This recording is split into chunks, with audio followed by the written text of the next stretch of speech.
You know, there's a there's a saying that you know more than you think you know, and more than that, you know the answers to your problems. It's just that you don't know that you know half the time. Have you ever been in a situation where you're watching a film and you're thinking, "Oh, what is the name of that actress?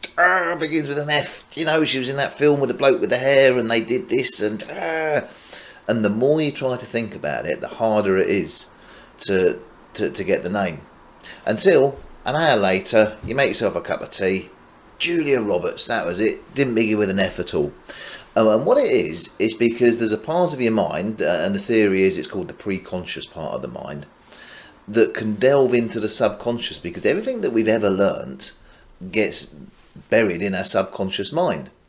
And sometimes it comes into our conscious, but sometimes we keep it in there. We stuff it down, it gets repressed, and then it shows itself. It shows itself through all sorts of different physical ways: high blood pressure, obesity, smoking, drinking, swearing, and all sorts of stuff. Terrible thing.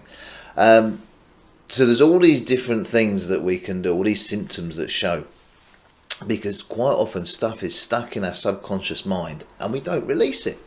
Now, if the serious stuff, then you need to see somebody like myself on a one-to-one, and we can do stuff with it. But self-hypnosis can also help release some of these things. Now, some of the stuff we need to do involves visualization.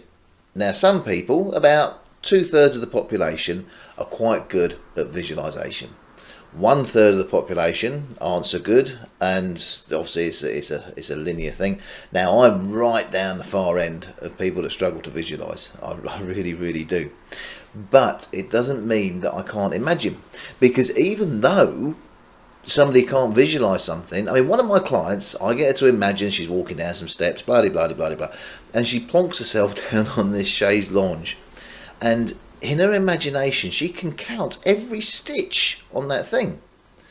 Now, other people like me really, really struggle to visualize. So if I shut my eyes and think about my daughter, I can see the back of my eyelids. That's it. But I can describe her to you.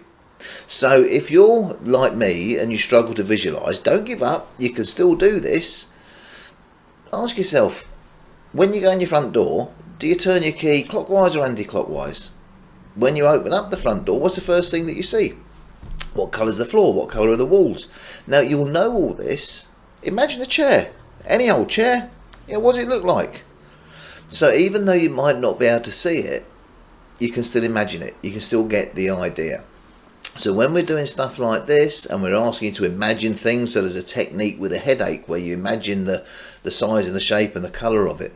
When we ask you to imagine things, doesn't matter if you can't see it spot on, just get the idea.